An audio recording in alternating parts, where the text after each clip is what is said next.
करा सकते हैं। जिस तरीके से पिछले 3 दिन से बिहार ही नहीं पूरा देश चल रहा है, ये एक माध्यम है बताने का कि भैया शांतिपूर्वक तरीके से भी आप अपने विरोध को दर्ज करा सकते हैं। इसी उद्देश्य के साथ हम लोग एक मेमोरेंडम के साथ, एक ज्ञापन के साथ हम लोग निकले थे। मां महिम जी से हम लोग मुलाकात करना चाहते थे, रास्ते में ही हम लोग के मार्च को रोका गया। जनशक्ति पार्टी रामविलास के हमारे नेता, हमारे कार्यकर्ता, हम लोग जो प्रदेश कार्यालय से लेकर हम लोग मां महिम राज्यपाल राजभवन तक हम लोग आना चाहते थे। हमारे नेता आदरणीय रामविलास पासवान जी की तस्वीर पर पुष्पांजलि चढ़ाकर उनका आशीर्वाद लेकर हम लोगों ने इस यात्रा की शुरुआत की।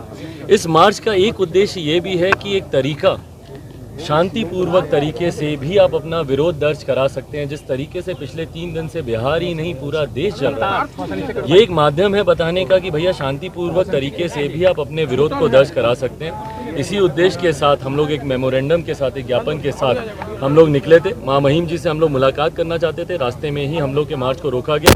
हम लोगों ने बिना पुलिस वालों से कोई बहस या किसी भी तरीके के वाद विवाद में हम लोग पढ़ना ही नहीं चाहते थे, क्योंकि हम उनकी भी मनोस्थिति समझ रहे हैं। पिछले 3 दिन से वो बिहार को संभालने का ये लोग प्रयास कर रहे हैं, उसमें उनकी कठिनाई हम लोग बढ़ाई, ये हम लोग नहीं चाहते थे। जहां उन्होंने रोका हम रुके। उन्होंने हमें विश्वास दिलाया कि मां महिम जी से आपकी मुलाकात होगी। पहले 5, फिर 6, फिर 11 सदस्यीय प्रतिनिधि मंडल का उन्होंने आग्रह किया, उनके साथ हम लोग आए। बहरहाल मां महिम जी से तो प्रशासन के लोग हम लोग की मुलाकात नहीं करा पाए, पर मां महिम जी के वरिष्ठ अधिकारियों के समक्ष राजभवन में हम लोगों ने अपने ज्ञापन को हम लोग सौंप कर आए हैं। उसमें प्रमुखता से वो आपके साथ साझा भी किया जाएगा। मैं सोशल मीडिया अपने प्लेटफॉर्म से भी उसको डालूंगा। उनके उस ज्ञापन में प्रमुखता से व्यापक तौर पर हर विषय का हम लोगों ने जिक्र किया है कि क्यों हम लोग चाहते हैं कि भैया इस अग्निपथ जो ये नीति बनी है इसको क्यों वापस लिया जाए, क्या इसमें लूप होल्स हैं, वो तमाम विषयों का जिक्र हम लोगों ने किया। मैं उम्मीद करता हूँ कि मां महिम जी के माध्यम से केंद्र सरकार और आदरणीय मां महिम राष्ट्रपति जी के समक्ष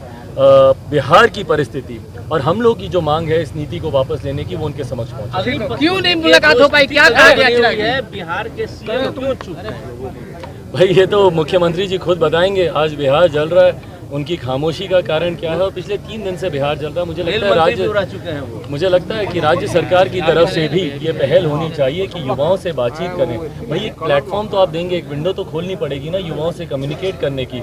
आप इसी तरीके से उनके आंदोलन को क्रश करने का प्रयास करेंगे, लाठी चलेगी, ये चलेगी, तो ये उग्रता और बढ़ती जाएगी। जब तक वो विंडो नहीं मिलेगा कम्युनिकेशन का, तब तक मुझे नहीं लगता कि परिस्थितियां संभलेंगी। राज्य सरकार, यकीनन ये केंद्र सरकार की नीति है, संभवतः राज्य सरकार इसमें हस्तक्षेप ना करना चाहे तो केंद्र सरकार की भी जिम्मेदारी बनती है कि हर उस राज्य में जहां पे प्रदर्शन इतना उग्र हो रहा है, युवाओं के साथ एक कम्युनिकेशन का रास्ता कम से कम खोले। चिराग जी क्या कहा गया, अधिकारी क्या बोले जो आपकी मुलाकात नहीं हो पाई? भाई इसमें अधिकारी इसमें क्या बोलेंगे? हमने उनको ज्ञापन दिया, उन्होंने ज्ञापन